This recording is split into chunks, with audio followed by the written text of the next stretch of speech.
That cold January morning in 1974, Dennis Rader chose a quiet family home on a normal Wichita street, the Oteros. Inside were two parents and two young children starting their day like any other. Rader didn't burst in wildly. He slipped in early, waited, and confronted the family one by one as they arrived inside. At first, he acted like a burglar looking for a car and money, trying to keep them calm while he took control of the situation. When he realized the father and mother were cooperating, he tied them and the children up. Throughout the entire event, the family were terrified but hopeful it would end with him simply leaving. They were told repeatedly he just wanted their car. But that wasn't the truth. Rader had already made up his mind long before he ever stepped inside that house. One by one, he ended the lives of the parents first, then the young boy. He kept control of everything, taking his time and following the plan he'd built in his head. And then there was the young girl, 11 years old. She was the last one left alive in the house, and the most frightened. Rader isolated her from the others and took her into another room. She was still hopeful that she might survive, still trying to make sense of what was happening. When he finished, he left her in that room, alone, the same way he'd left the others, tied, helpless, and with no chance to escape. There was no mercy in any part of his actions. What stands out most is the coldness, the complete lack of hesitation, even when a child was right in front of him. He didn't rush out. He walked through the house calmly, knowing exactly what he had done, gathering a few small personal items before quietly leaving through the back door. Outside, the neighborhood looked exactly the same as it had an hour earlier. Kids getting ready for school, people heading to work. No one had any idea that inside that small family home, 4 lives had just been taken, including a little girl who should have been starting her day like everyone else. That moment became the beginning of BTK's long, haunting shadow over Wichita. Dennis Lynn Rader grew up in Kansas, raised in a conservative church-going family that valued routine, hard work, and keeping your head down. On the surface, there was nothing remarkable about his childhood. He wasn't the type of kid people remembered for causing trouble, and he wasn't the type teachers talked about either. He blended in. Quiet, polite. Invisible in all the ways that made him dangerous later. As he got older, that pattern continued. Rader served in the military for a short period, then returned home and built what most people would call a respectable, ordinary life. He married young, started a family, and created an image of a responsible husband and father. In public, he played the role perfectly. He went to church, helped with community groups, and acted like the kind of neighbor who'd wave at you while mowing the lawn. Behind that mask, though, things were very different. Rader lived with a growing obsession for control. He developed fantasies he kept completely hidden, fantasies built around dominating others. He learned early on how to keep his inner world locked away while presenting a friendly smile on the outside. His family never saw anything unusual. Friends thought he was a little stiff, maybe a little too serious at times, but nothing more. His work life matched the same pattern.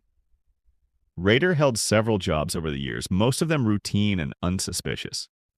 He worked in meatpacking, he spent time in security roles, and eventually landed a position with ADT Home Security, a job that gave him access to people's houses, alarm systems, and floor plans. At the time, nobody realized how dangerous that opportunity was.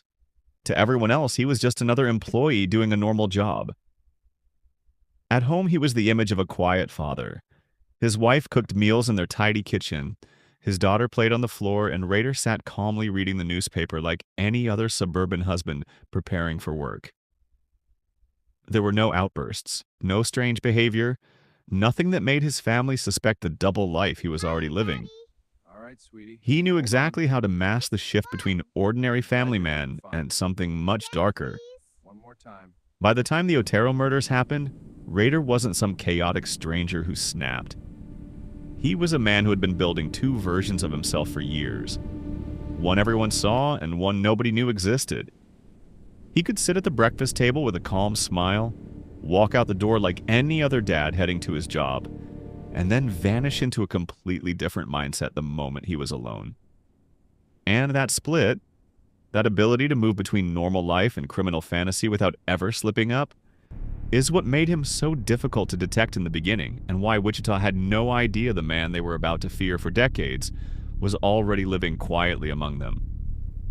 When the Otero murders were first discovered, it wasn't by detectives or neighbors. It was by two of the older Otero children returning home from school. What they walked into immediately told them something was terribly wrong. Their panic spread down the street, and within minutes, police were rushing to the house. In Wichita, news like this traveled fast. Families who had always felt safe suddenly felt exposed. People locked their doors for the first time, checked their windows twice, and wondered how something like this could happen in their quiet neighborhood. Detectives quickly realized this wasn't a typical crime. Nothing was chaotic or rushed. Whoever did it moved with control, and that unnerved investigators more than anything. They interviewed neighbors, combed the property, and looked for fingerprints, but the scene offered almost nothing that pointed to a suspect. There was no clear motive and no obvious connection to the family. As days passed with no solid leads, pressure on the police grew. Reporters called constantly. Residents demanded answers. Behind closed doors, investigators debated whether they were dealing with someone who planned this carefully, someone who might strike again. And while the city tried to make sense of what had happened, the person responsible quietly returned to his normal life, watching the aftermath unfold exactly the way he expected it to. In the weeks after the Otero murders, Wichita police made a decisive move. They formed a dedicated task force. A small group of detectives pulled from different units and told to treat the case as a priority. Their job wasn't to speculate or re-explain what happened. Their job was simple: find whoever did it. While the task force organized itself, Dennis Rader quietly shifted into what he later called his projects. These weren't crimes, not yet. They were ideas. Fantasies he turned into plans. He started studying neighborhoods, taking note of routines, watching houses from a distance, and deciding who might become one of his future projects. He kept lists, notes, sketches, nothing dramatic, nothing that would draw attention, but enough to feed the part of him that had started long before the Otero murders and wasn't going away. For the police, the task force marked the beginning of a serious, structured hunt. For Rader, it marked the beginning of his next phase: patient, deliberate, and hidden in plain sight. In April 1974, only a few months later, he chose another target: a young woman named Catherine Bright. Rader spent days watching her home, studying the routine the same way he had before. When she left, when she came back, when the house fell quiet. He slipped inside while the place was empty and waited.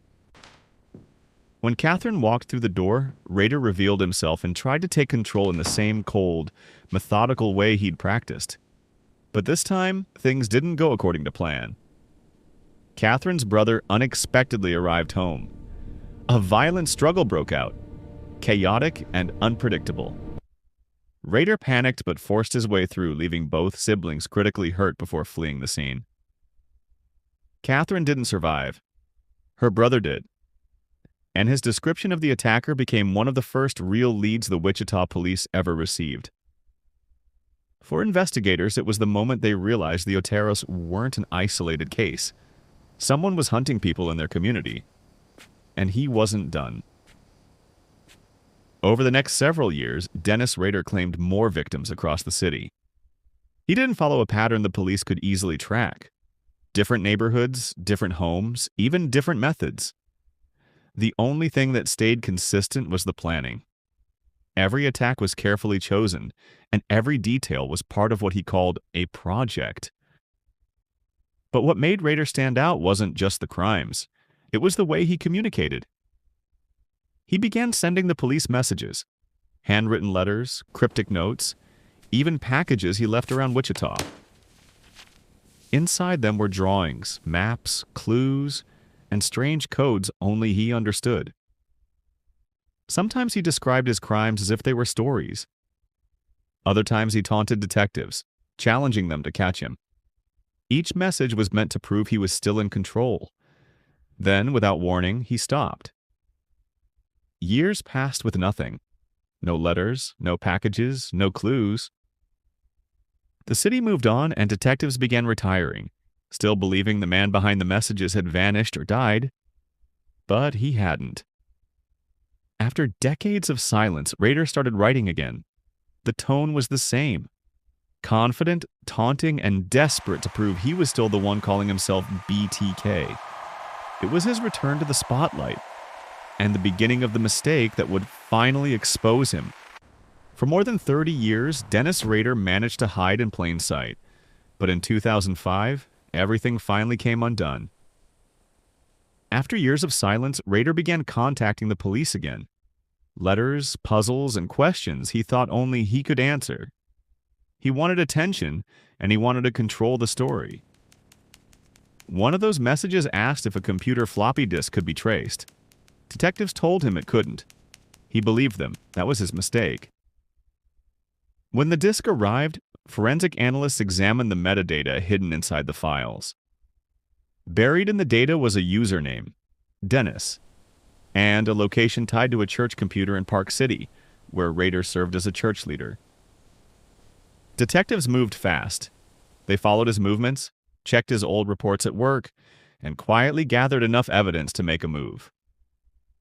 Finally, on a cold February day in 2005, officers pulled over Rader during a routine traffic stop. He stepped out of the vehicle calm and collected, completely unaware that his life as BTK was over. Inside the interrogation room, he barely resisted. Hours later, he began talking, not with emotion, not with remorse, but with the same cold detail he had kept hidden for decades. He admitted to multiple murders, describing them exactly the way he had planned them, as projects. By August 2005, Dennis Rader was sentenced to 10 consecutive life terms. No chance of parole. He was taken to a maximum security facility where he would spend the rest of his life cut off from the community he once terrorized. BTK was finally caught. The city could breathe again. Today, Dennis Rader is serving 10 consecutive life sentences at El Dorado Correctional Facility in Kansas. He spends his days in near-total isolation, far removed from the community he once terrorized. His family were devastated by the truth.